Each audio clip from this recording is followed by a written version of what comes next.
As warm weather arrives each spring, so does the threat of severe thunderstorms and tornadoes. Look at the vortices on the ground. When hot and cold air collide, the Kansas sky can blow up. Holy shit. Check that out. For the meteorologists at Wichita's 3 news stations, this is go time. I take this job seriously. I grew up here. I know the stakes. I know what we are up against. Oh, it just hit another house. It just hit another house. Anytime we enter into a very high-risk, severe day where we're concerned about the potential for violent tornadoes, sometimes I don't sleep well the night before because it's on my mind. Join us as we take a look back at some of Kansas's most destructive twisters. You'll hear from survivors and chasers who spread out to record the danger and drama each spring. You'll see just how far weather forecasting has come and how it is paying off big in saving lives across Kansas and throughout Tornado Alley. It's all part of the mission to keep you safe from Kansas weather when disaster strikes. This broadcast of Kansas Weather When Disaster Strikes is brought to you by Eric Stolfi, owner of Storm Defense Shelters, where securing the safety of your family is his goal. Storm Defense Shelters' large selection of FEMA-certified tornado shelters and professional installation will bring you peace of mind during even the worst of storms. More information available at stormdefenseshelters.com.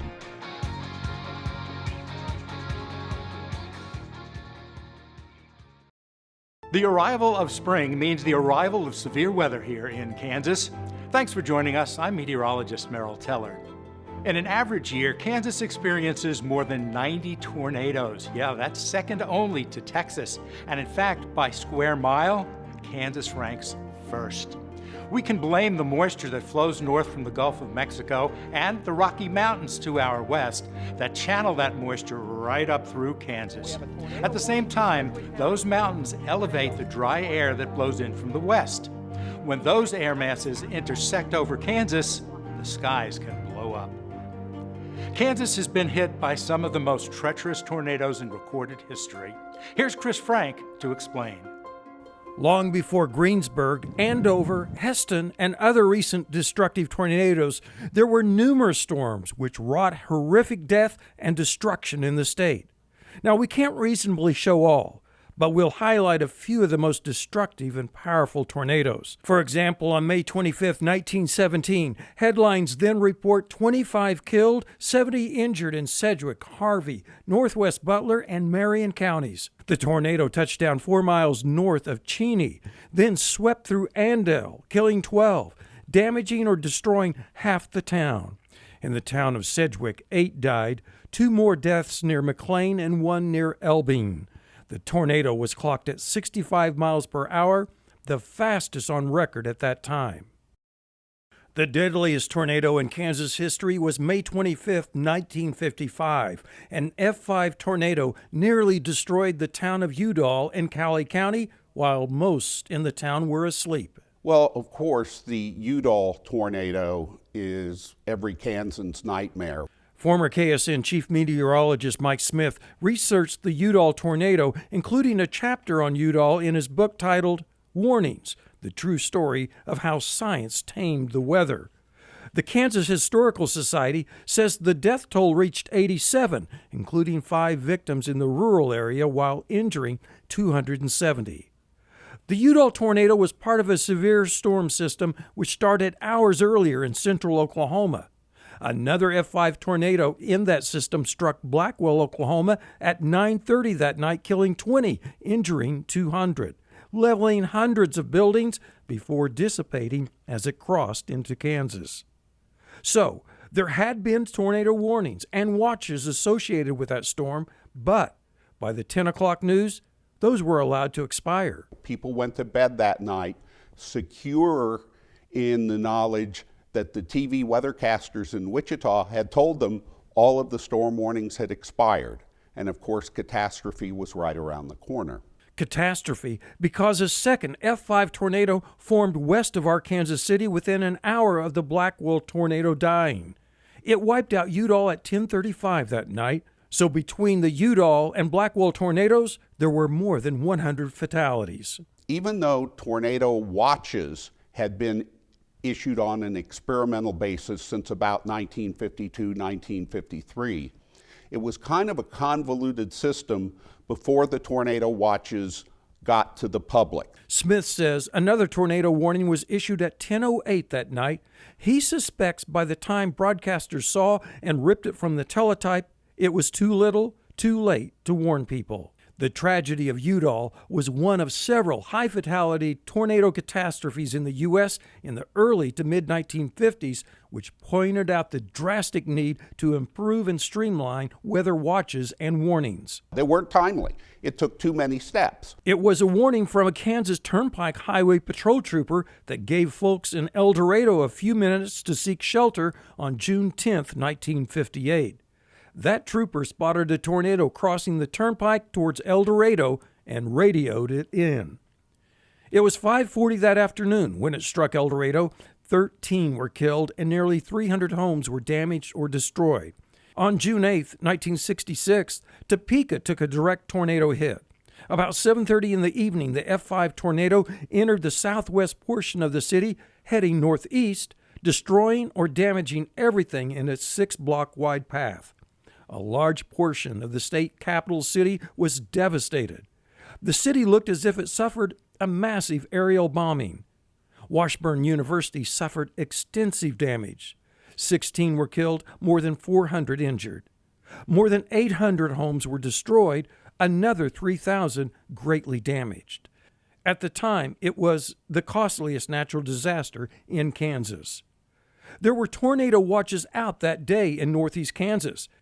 It had been reported earlier that afternoon that Manhattan had suffered a tornado. WIBW reporter and anchor Bill Curtis, later of CBS News, went on the air and said, "For God's sake, take cover," as the tornado approached Topeka. Kansas has gone through cycles when the number of and intensity of tornadoes were down. The last half of the 1980s was one of those periods. Then on March 13, 1990, what's known as the Heston tornado occurred. At 4:34 in the afternoon, the tornado began a 48-mile trek, starting in Reno County near Pretty Prairie. It had various intensities on the Fujita F scale during its life cycle and achieved F5 intensity as it crossed through Heston. This tornado was seen, reported, and recorded by many along its daylight path. As it was weakening, a second F5 tornado formed a mile north of Heston and began its 22-mile trek in Harvey, McPherson, and Marion counties. Between the two tornadoes, there were 2 deaths and 60 injuries. Those tornadoes coming in the daylight and with plenty of warning gave the public time to shelter. The tornado warnings were fantastic that day. That and other storms demonstrated that severe weather forecasting had matured over the decades with great improvements in technology. KWCH Chief Meteorologist Ross Jansen contrasts the different periods. We just didn't have the way of reaching people that we do now. And the way of warning people, also advance notice, is so much different now than it was back in those days. We can sometimes get a lead 5-6 days. Hey, this is going to be a particularly dangerous situation, and so we can get people's attention days before. Whereas back in those days, sometimes it was just a matter of minutes, or maybe you'd get lucky and get an hour of lead notice. On April 26, 1991, a tornado outbreak occurred in the central U.S., impacting several states. That outbreak had been forecast days in advance. Wichita meteorologists broadcast warnings as it approached the Wichita metro. So we have a tornado warning for Sedgwick County, 2 tornadoes, one near Goddard, the other near Conway Springs, moving northeast. This does include the city of Wichita. That outbreak produced tornadoes from Texas to Iowa. The most notable was this F5 tornado striking Hayesville, South Wichita, McConnell Air Force Base, and of course, Andover, the name it's often known by. 21 were killed, including 17 in the Andover tornado, which includes 13 at the Golden Spur Mobile Home Park.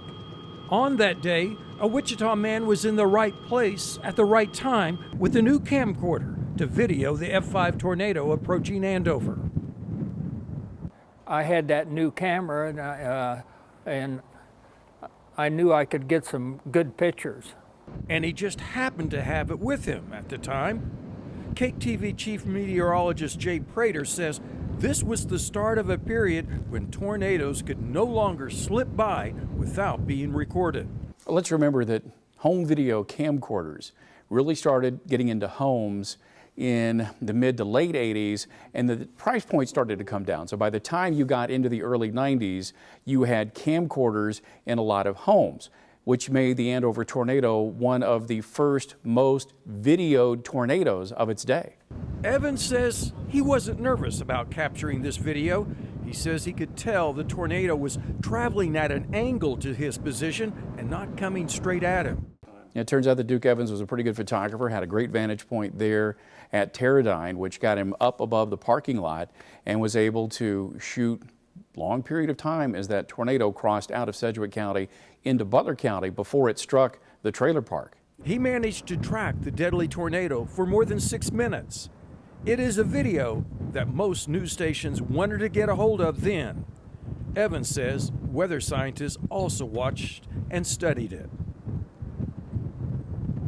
Hayesville resident Lisa Teachman, 10 years old at the time, remembers walking through her hometown's devastation. In fact, hours after that tornado, I was walking through the damage area off of Willow Lane with my dad and my sister. And you look around and you see kids that you go to school with that are crying because their houses are damaged. She says that experience helped motivate her to become a meteorologist to warn the public of dangerous storms. On May 3, 1999, her hometown Hayesville and Wichita were struck again by a tornado responsible for 6 deaths in Sedgwick County. It devastated Hayesville and smashed a southwest Wichita mobile home park. Now fast forward to May 4, 2007, to one of the most powerful tornadoes in history. An EF5 rated tornado was spotted several miles south of Greensburg by storm chasers in contact with Wichita TV stations and the National Weather Service. Let's go back to Lanny Dean. Lanny, we're now live on the entire Cakeland television network. Tell us what you see. Very large funnel back towards the area of, okay, tornado on the ground, Jay. Tornado on the ground, definite tornado on the ground. The Greensburg tornado started in Comanche County before entering Kiowa County. It was now after sunset, so it took lightning flashes to illuminate the tornado. It stands out for being the first tornado rated by the new enhanced Fujita scale, again, an EF5, which estimated wind speeds at 205 miles per hour. The tornado was tracked several miles before it reached Greensburg. The National Weather Service in Dodge City issued a tornado emergency. Wichita Television and their chasers tracked the tornado's movements. This is from the National Weather Service in Dodge City. They have issued a tornado emergency. This is very rare. A tornado emergency bulletin is an enhanced tornado warning. The National Weather Service issues those when a confirmed tornado poses a significant threat to life and property in a populated area. Such was the case that night. Modern Doppler radar that night could penetrate the rain and discern the tornado, unlike what happened 52 years earlier, the night of Udall. Now you can pick recordings from any of the Wichita news stations that night and find early broadcast warnings. Greensburg's tornado siren sounded the warning well in advance until the town's power was cut. Those warnings couldn't save all. 13 died, including 11 in Greensburg. Weather scientists compare the many similarities of the Greensburg tornado to the Udall tornado and conclude the Greensburg warnings saved many lives. Greensburg was a success story in terms of the warning enterprise and the warning product. We had forecasts in advance that said, hey, we've got the potential for deadly tornadoes. Once the storms started to develop, we had a Doppler radar network that detected those. We had chasers that were in the field that confirmed what we were seeing on radar, that tornadoes were in progress. Those warnings were communicated well in advance for Kiowa County and the residents of Greensburg. All of that information was also being relayed live continuously via the local television stations.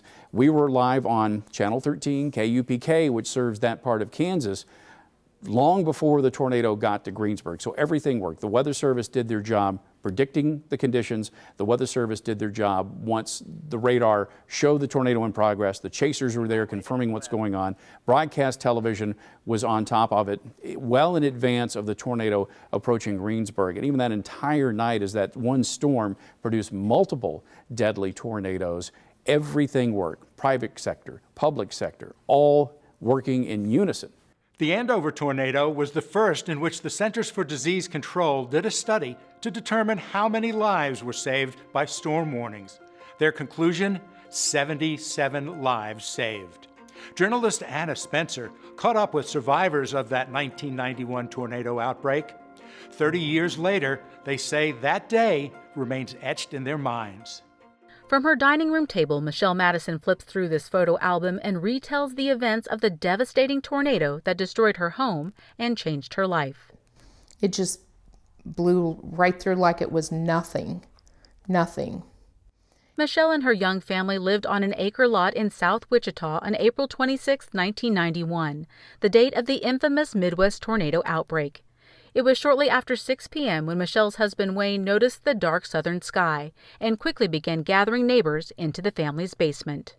And when they all came charging down the stairs, I remember thinking, I saw Wayne, he was as white as a sheet, and I knew we were in trouble. He's like, everybody get down against the wall. Scoot, he knew exactly where he was going to put us. He grabbed a chair for the lady, the little neighbor lady, to sit on, and he literally starts grabbing his hunting overalls, his hunting jacket, his raincoat. He was just throwing it on top of us to protect us. And so we're huddling over there, and I've got a hold of Tyler, and the boys start crying immediately, and you feel this pressure. I can't describe. It feels like your head's gonna pop, but your ears immediately pop. The glass windows, they just burst into pieces. And I mean, all of a sudden, and I kept feeling stuff falling on us, but I looked under the coat, and the whole top of the floor, it was the ceiling downstairs, but I knew it was the kitchen floor. Stuff was coming through the ceiling, and I thought, how can this be possible? But all of a sudden, it was just shaking and vibrating so much that I knew it was gonna fall. And as soon as I knew it was going to fall in on us, I thought, I've got to get Tyler under this chair, because we were sitting huddled. And I thought, if I get him under the chair, he'll live, he'll survive. And so I shoved him under there, and he's screaming and crying, and Brent's screaming and crying. And all of a sudden, I was just like, I started yelling. I just lost total control. I was like, please, God, please, God. And in my mind, I kept thinking, spare us, just spare us. That's what I was thinking, and I was just pleading, and then all of a sudden it stopped. The Madison family came up the stairs to find most of their home leveled, Michelle's husband's new truck blown away, and downed power lines as far as the eye could see. In her words, complete destruction. Wayne carried Brent upstairs because he didn't have shoes on. I was carrying Tyler upstairs, and he gets to the top of the stairs first, and he's like, it is gone. And I thought, how can we walk out of this and I turn around, and there's no walls. It's like sitting here with no walls and no ceiling. And there was the kitchen floor, but I mean, it literally looked like the house had blown up or exploded. Michelle compares the photos of her former home to the aftermath and recalls the family, friends, and Good Samaritans who came to help that night and in the days following. Her photo album serving as a visual reminder of a day she'll never forget. The tornado that struck South Wichita gained power as it continued to move northeast. The supercell is often referred to as the Andover tornado, although it affected much of south central Kansas. It was this small community that suffered the most loss as the tornado sirens failed that day, and the F5 tornado bore down on the suburb. Carlene Lovelady, just 16 years old at the time, vividly remembers that fateful day. It was a Friday, and I love to tell this. I had a date to go to WSU and watch a music program, and my dad wouldn't let me go because he'd seen that the weather was forecasted to be kind of nasty, and he was a weather bug. And so I was pretty upset that at 16 my date was being canceled, and I said these words, it's not like a tornado is going to hit Andover, Dad. And he said, you never know. And about 40 minutes later, I was witnessing that tornado hitting my tiny little town and thinking, oh, I shouldn't have said that. Carlene's grandmother and uncle lived in the mobile home park in town. Whenever severe weather threatened, it was customary for her family to gather their loved ones on their way to take shelter in her aunt's cellar. It quickly became apparent that this was not a drill. And as we were walking to the cellar, we could hear the tornado in the distance. And my dad said, oh my God. And we turned and could see off in the south end just this massive dark cloud coming. And the sound, I mean, I always get goosebumps when I talk about it. My kids have always teased me that I'm crazy because of it, but it's the sound and the smell of the air and the feel of the air. There is something different on those days. And I just remember seeing the darkness and thinking, this is not possible. And my dad just shoved me into the cellar. Once the tornado passed, the family made their way back to the mobile home park to find her grandmother's house completely gone and the area in ruins. Her mother, a medical worker at the time, quickly sprang into action. But for young Carlene, the aftermath was overwhelming. And she just kind of shook me and said, now's not the time. If you can't be a help, get out of here. And so I did. I left. And I went to a friend's house to stay for the rest of the evening. And I just remember how all of us coming together after the fact had so many different perspectives. You know, friends who were trapped in their homes and friends who weren't home and couldn't get home and family who lost I mean, besides the family in the mobile home, I had 2 other family members who lost everything, you know, and so it was like everything around us was devastated, even if we personally weren't at a loss. The April 26 weather event produced tornadoes in Clearwater, Hayesville, and South Wichita. The fast-moving storm reached Andover at approximately 6:43. Longtime Butler County resident Brad Cox, a high school senior at the time, tells his story. This picture here it's exactly where I was at point 0. This picture was taken from the roof of the Pizza Hut. The Pizza Hut wasn't fully leveled. So this is the Pizza Hut sign that's totally gone, and this is the trailer park over here. And as it goes back, you see the rest of, you know, the neighborhood that was back here to the south of it. There was a Livingston's restaurant here. We're actually standing right here right now, is where we're standing right now. The church was totally leveled there. And right here is the trailer park. 17 lives were taken here in Andover. The photo mural located in Andover St. Vincent de Paul Catholic Church captures the destruction of this small community. Brad remembers a brief hailstorm and emergency personnel directing residents to take cover. So we started going around and getting everybody into the basement. And I started noticing people running over from the trailer park, which was right across the street. And we were helping some elderly people, ladies. I remember one gentleman that was sitting in the Pizza Hut before that was didn't think that there was a tornado coming. He'd lived here all his life, didn't think that there was going to be a tornado coming. So he didn't kind of believe me. He stepped outside, and I knew it was serious. When he came back, he had a real serious look, said nothing, and walked straight to the basement. And we got everybody in the basement. It was still really kind of surreal. You're like, is this really happening? And as I got down to the basement, I turned the corner and a lot of people were still sitting up on the tables, and I told them all to get underneath the tables because prior to this tornado, there was a Heston tornado, and I remember hearing somebody die from something falling on them through the basement. So we all got up underneath the floor, underneath the tables, and we're laying on the floor, and our ears popped. The pressure was immense. Shortly after that, they had wall sconces for lights. They all started rattling. Shortly after that, the floor in this deep basement started vibrating. So we knew that we were getting hit. The Andover tornado was more than 600 yards wide. The tornado traveled more than 46 miles before dissipating.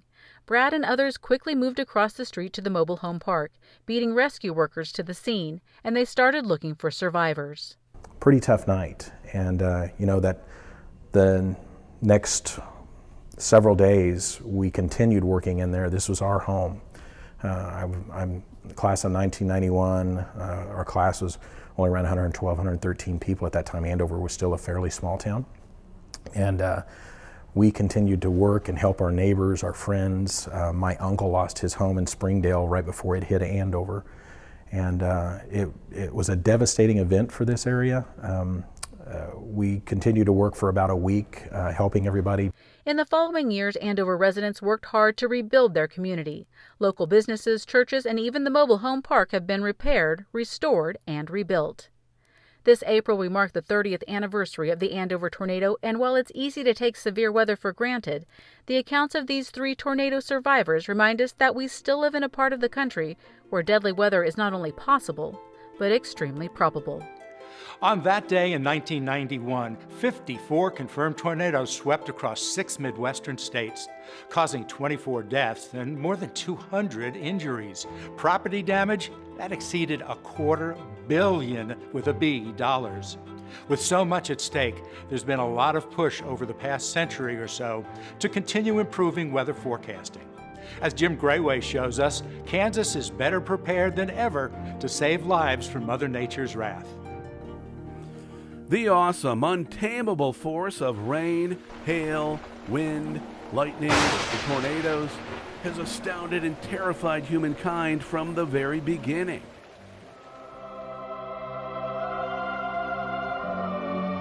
In the book of Genesis, severe weather is portrayed as God's punishment for wickedness and a means to cleanse the world of evil. You have tried to right the wrongs of your fellow man. It is their failure that has made a world beyond redemption. Therefore, it shall be destroyed by a great flood. Remember that in human experience, severe weather is usually seen as a sign of something or is seen as a message from on high. Whether God continually expresses his approval or disapproval through weather is beyond the scope of science.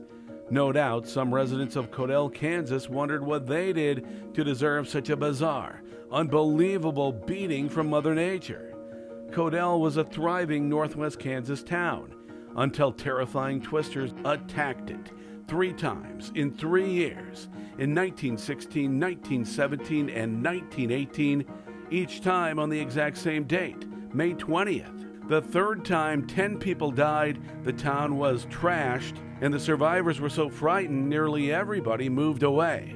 When you talk to people about tornadic events, it's the freakiness of tornadoes that probably is the most unsettling. It might come towards you, it might not.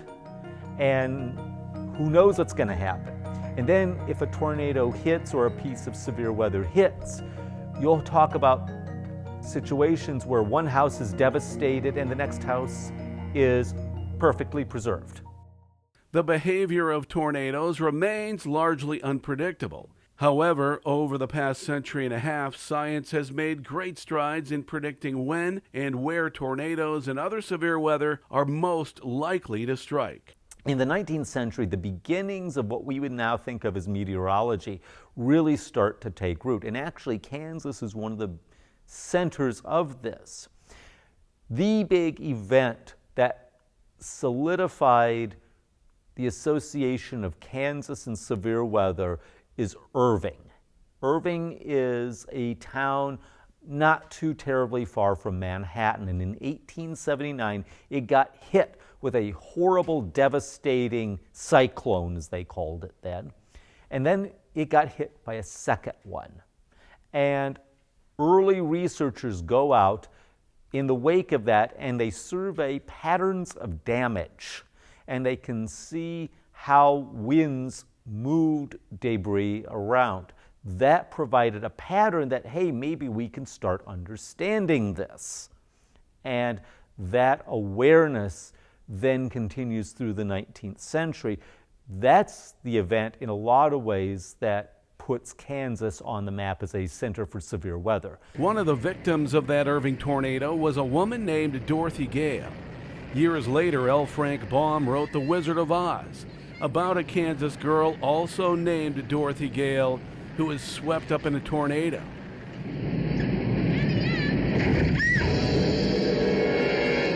Eight years after that movie came out, the National Weather Service activated the first weather radar system, and that was in Washington, D.C. Just 3 months later, in that same year, 1947, America's second weather radar system was installed at the National Weather Bureau office in Wichita. Soon, this new technology was in use all across the country, helping to usher in a whole new era of forecasting. Radar stations scan cloud formations at varying altitudes to detect dense moisture patterns, the beginning of bad weather as a rule. Now, approaching storms could be spotted and monitored at all hours of the day. Then, about a decade later, the first weather satellite was launched. This experimental weather satellite means that man's vision is no longer limited to looking up at the clouds gathering above him. Technology and research have continued to refine the process. Radars came onto the scenes starting into the 50s, and then you started transitioning to Dopplerized radar as far as a network of Doppler radars. That started really picking up in the early 90s, and then we added what was called dual polarization to those radars once we got into the early 2000s. Dual polarization means microwaves are radiated out both horizontally and vertically. That makes it easier to distinguish between actual precipitation and ground clutter, although it is still not perfect. See what all these are? Those are wind farms. On a clear day, wind turbines as far as 30 miles away from the Dodge City radar site show up as thunderstorms. I worry about the day that we have a tornadic supercell for any of these communities, and it's going to be hard to see because of that. Understanding the capabilities and limitations of technology is the critical responsibility of well-trained, dedicated meteorologists. Their job is to interpret all this as it's happening and sound the alarm when danger threatens. Nowadays, a morning forecast of likely tornadoes later in the day is probably going to be very accurate. Our technology has gotten so good that because we get new models every hour, we are able to kind of pin down the area of the state that's going to be in harm's way. It is a team effort of the National Weather Service and local broadcast meteorologists. Mother Nature is going to do what she's going to do, and Kansas meteorologists have to be ready. They know the stakes are high and lives are on the line. No matter how advanced our knowledge and technology, there's still a need for boots on the ground and eyes on the sky to know for sure what we're up against. Chris Frank takes us to the front lines with some of Kansas's top storm chasers. Power flashes! Tornadoes on the ground! Tornado! 4 storm chasers, all who live or have lived and base their work out of Wichita, but not all with the same storm chasing roles. Jim Reed captures extreme weather images.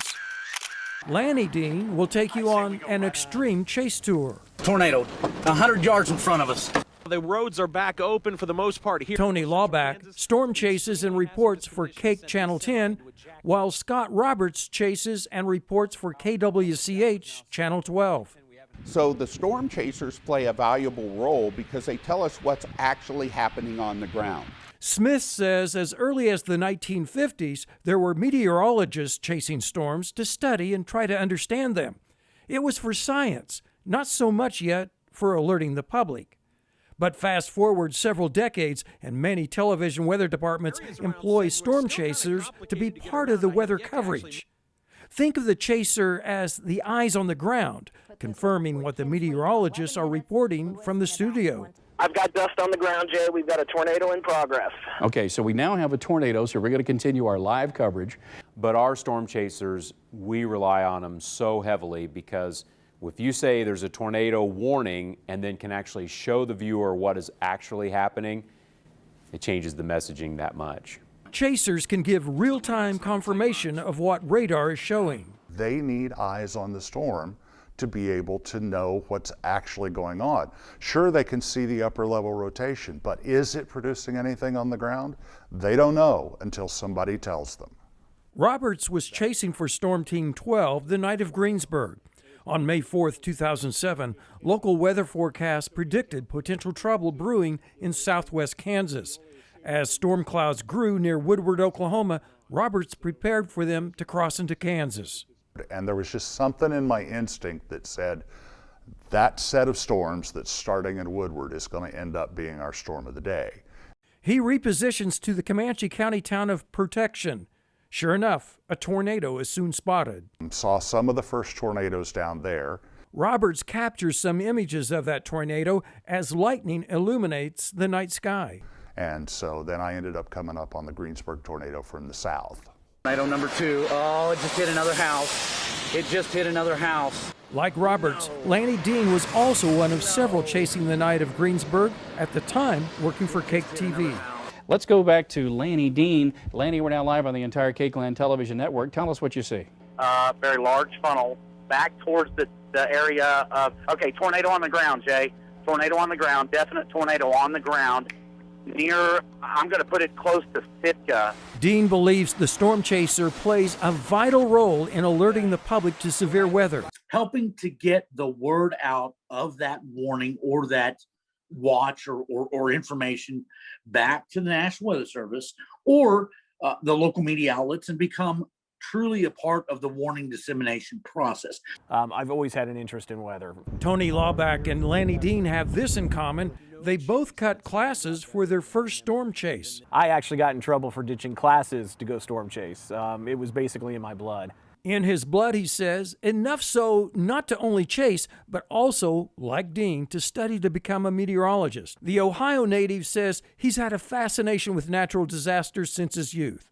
But later, it was a storm chasing special on the Weather Channel which introduced him to the idea of being a storm chaser. You know, the reporting aspect of it, the early warning, all of that kind of stuff is something that I just feel like is part of this task. It's something I need to do around my job, which is TV. Fortunately, doing live TV really fits both roles very well because not only am I doing the journalistic side of it, but I am providing that real time, here's what's happening, you need to take action because I am seeing what is actually going on. The chaser is another tool for the broadcast weather coverage. For me, I'm acting as a tool to the people here at the station that goes along with the radar, that goes along with the expertise, that says, this is happening in real time. I'm tracking. I can tell you this tornado is at this spot. There is no doubt an adrenaline rush to spotting tornadoes. You can hear the excitement in the chasers' voices. Oh, it's on the ground. Is we it? have a tornado. It's on the ground. Whoa, it's a wedge. Then we'll scoot in to the south of it, underneath it, then back up. But yeah, there's certainly a wide tornado up there now. We gotta stop. We gotta stop. Oh my God! Look at the funnel. This is incredible. We're backing up. Tornado. Robin, it stopped. It stopped right in front of us. I see that. Of course, there's an adrenaline to this. Please don't get me wrong. Any chaser out there will tell you there's, you know, that kind of that adrenaline junkie, you know, it's exciting. And it's, but I think that our goal here as storm chasers and spotters is ultimately to convey that information as far as the warning dissemination process. And when it comes to tornadoes, there are times when the chaser becomes the first on scene of a catastrophe, when a tornado's path intersects with people and property. Scott Roberts worked as an emergency medical technician for 4 years. He says his EMT training was needed the night of Greensburg. I crested a hill and I came across debris in the road. Basically just the insulation from a guy's roof was in the middle of the road. But at that moment, my EMT training kicked in and I said, okay, I can no longer chase this. There's somebody back this direction that probably needs my help because obviously their house has been hit. The Greensburg, Kansas tornado touched me in a way that, and affected me in a way that I'll never forget. Okay, right now that's the monster wedge right there, guys. That is the tornado as it was going into Greensburg. So sometimes we're the first there, and we see the brunt of the nasty, you know, the dark side of storm chasing. He says there are times when a chaser has to put down the camera and dig through rubble for survivors. I had an older lady that passed away in my arms in Greensburg, and that's been very difficult to deal with over the years. Dean says such experiences motivates chasers all the more to the importance of being a part of the weather warning system. That information absolutely can be and will be used to save people's lives. No question about it. My name's Jim Reed. I'm a weather photographer. Right now we're intercepting a tornado in western Kansas on May 8th, 2008. I've been doing this now close to 30 years, and I've never gotten used to calling myself a storm chaser. Jim Reed doesn't embrace the term storm chaser, but he does pursue storms, every kind of storm and weather phenomenon imaginable. Reed has been chasing the meteorological forces of nature for 3 decades, recording majestic displays like an artist finding the perfect spot to paint a particular scene. And Chris, one of the things that draws me to doing this isn't the adrenaline rush. I mean, you're going to have one no matter what. But what I really like is to approach this from an art point of view. The images he's taken fills books, like one titled Storm Chaser, A Photographer's Journey by Jim Reed. He's been on too many major and cable network programs to start naming them. Reed went to the University of Southern California to study filmmaking. He was already writing screenplays there when he saw the news coverage of the Andover tornado on CNN. What followed set him on a new course and career change. And I couldn't stop watching. That motivated Reed to move to Wichita to learn more about severe weather. And Chris, I was so taken by how many stories people had about thunderstorms and supercells and tornadoes and blizzards and other elements for that matter. I thought there's got to be a story in here somewhere. So he planned on writing a movie script on the subject while in Wichita when famed movie director Steven Spielberg reveals plans for a movie called Twister. That basically shut me down because in the business, you don't want to be perceived in the early days as taking somebody on, much less Steven Spielberg. Still, the Kansas weather stories got him to switch career gears and turn his attention to writing and photographing weather. One of the things I like most about storm chasing is trying to capture nature the way I feel like it wants to be photographed and to do it as artfully as possible without it being fake. Reed and his assistants often get caught up in the long lines of chasers now to be found around storm fronts. But of all the Kansas chases he's been involved with, there's this one lonely chase he likes to talk about more than all the others. It's in the loneliest of Kansas counties. Greeley County, bordering Colorado, is the least populated Kansas county. It was about 2 miles south of the county seat of Tribune, where Reed and photo assistant Robin Lawrenson encounter a landspout tornado that invited their closer investigation.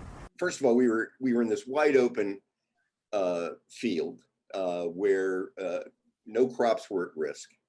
Nobody else around. And since no one else was around, Reed called the National Weather Service to report first the funnel and then the tornado once it touched down. Hi, this is Jim Reed. I'm in Greeley County, about 2 miles south of Tribune. We have contact on the ground. And that would be our tornado warning. Reed maneuvers his vehicle to intercept the tornado while trying to avoid its moving path. Okay, we are going to stop and shoot. It would slow down, it would speed up, and we decided to get closer. We kept doing it like in stages. He motions videographer Lawrenson to move closer. Look at the rotation. We got it. I think it's going through a cycle. If your heart's not pounding now, it never will. Then, Reed says, the landspout tornado changes direction and turns the tables on the duo by chasing the chasers. Let's go. The two continue repositioning to match the tornado's movements. Actually, I think we're okay. At one point, they watch deer running away from the danger.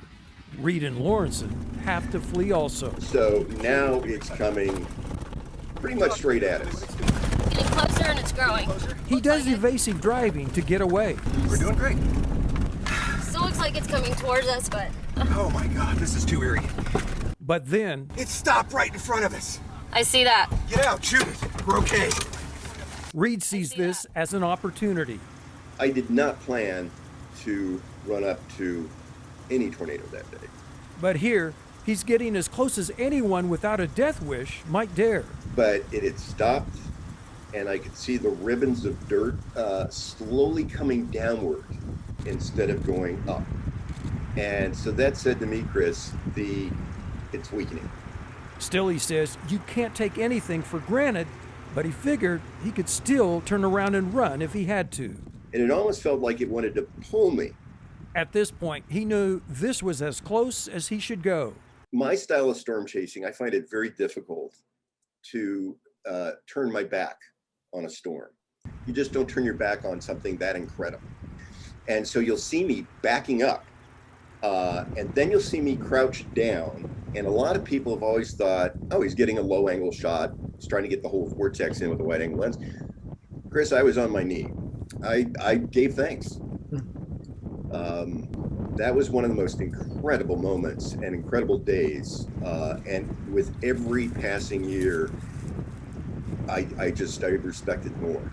Reed's storm chasing is on pause for now, while he considers other things he'd like to do, such as writing a novel, perhaps drawing from his nearly 30 years of interacting with the marvels of nature.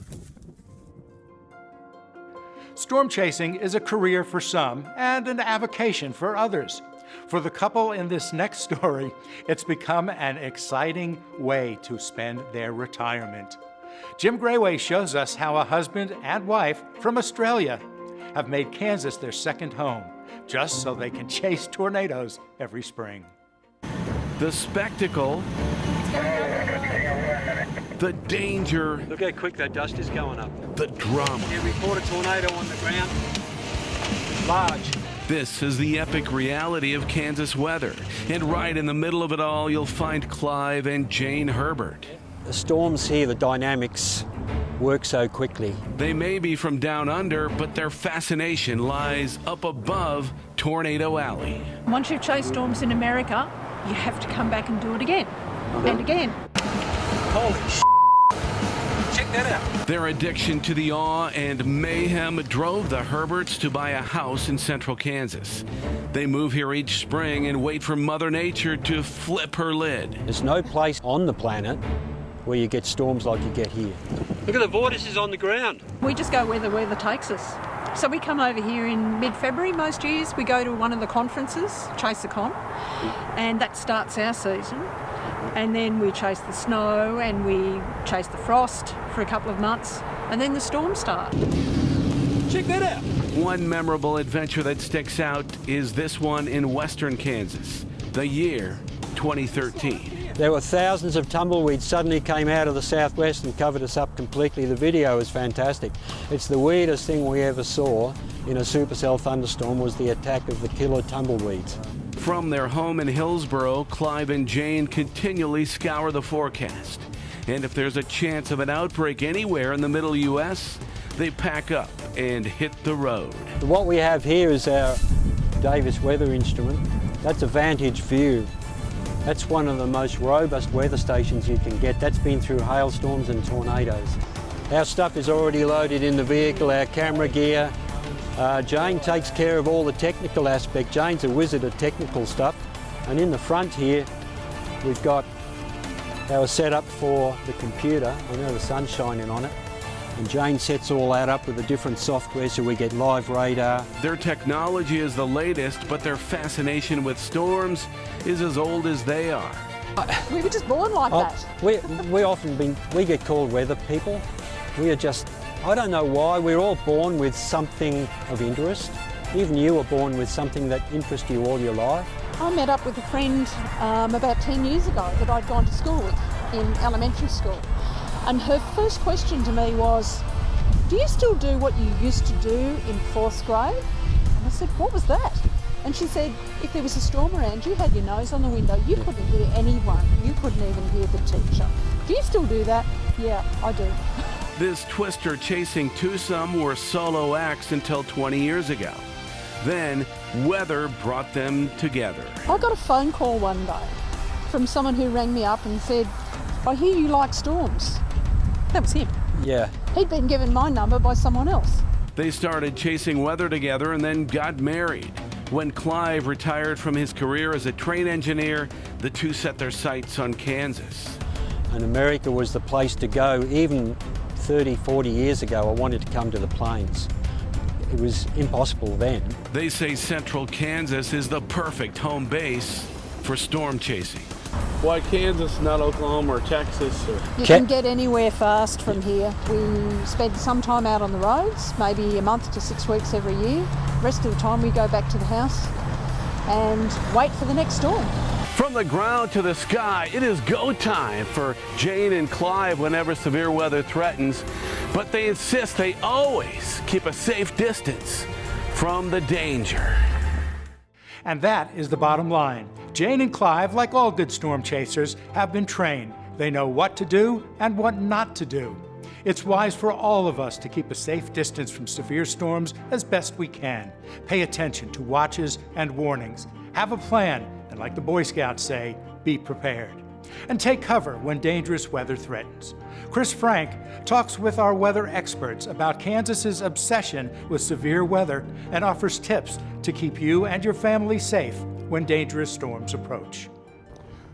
What is it with Kansans, with their fascination with our state's ever-changing weather? I think viewers are just fascinated by the fact that how different the weather can be, first of all, from 1 hour to the next, day in and day out. It's nature, and because of the topography, because of the wide open spaces, you can view severe weather, you can view tornadoes safely at a great distance. Growing up in Kansas, we were always around the storms.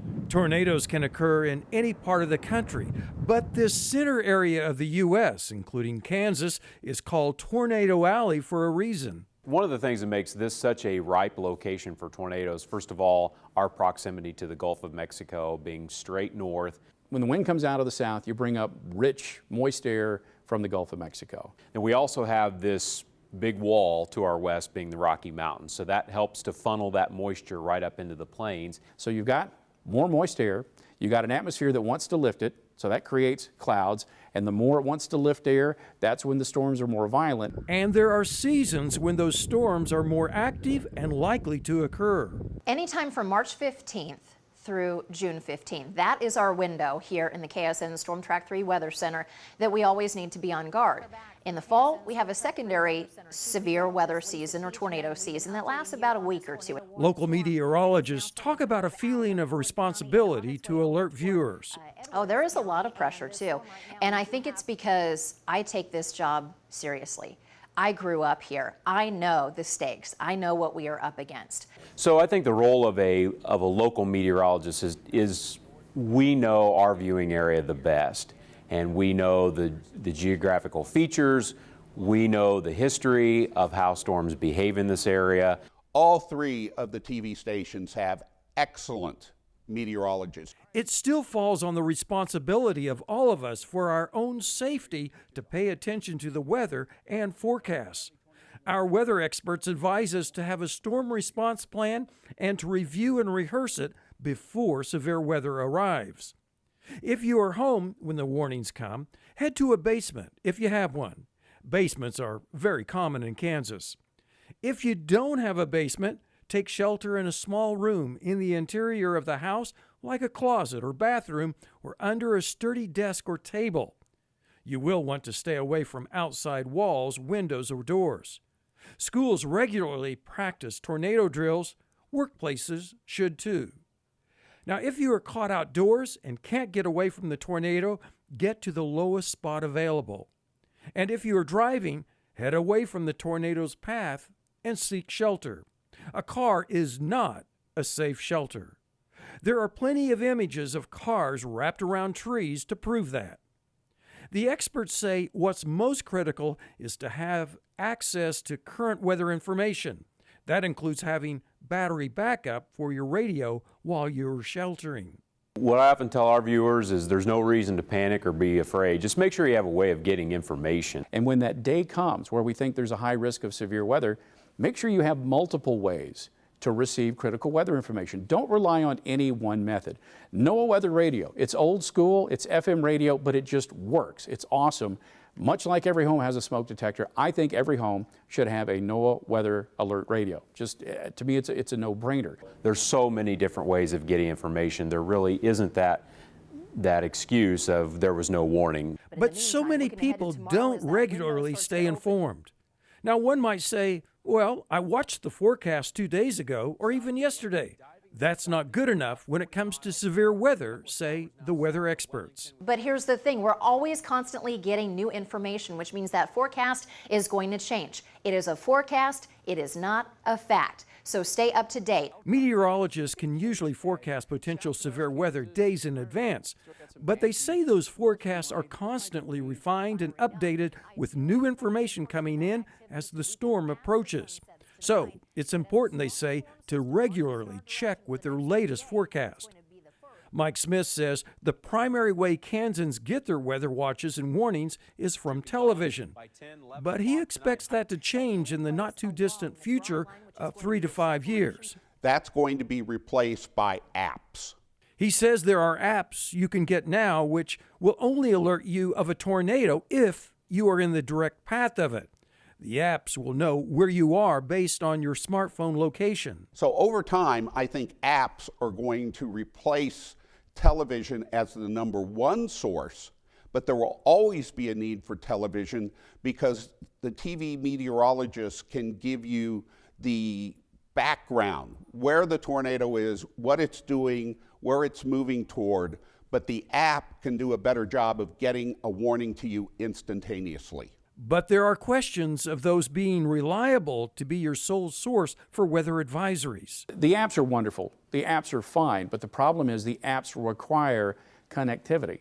So if you're ever somewhere and there is a disruption in the connectivity, you may miss an important weather warning.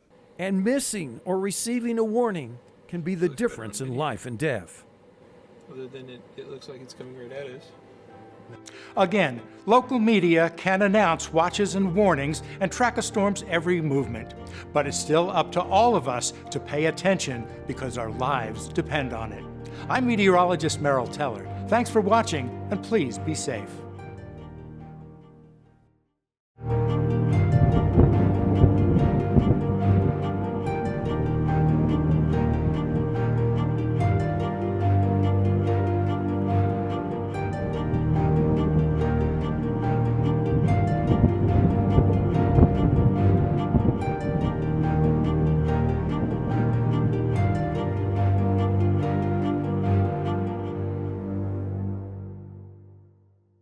This broadcast of Kansas Weather When Disaster Strikes is brought to you by Eric Stolfi, owner of Storm Defense Shelters, where securing the safety of your family is his goal.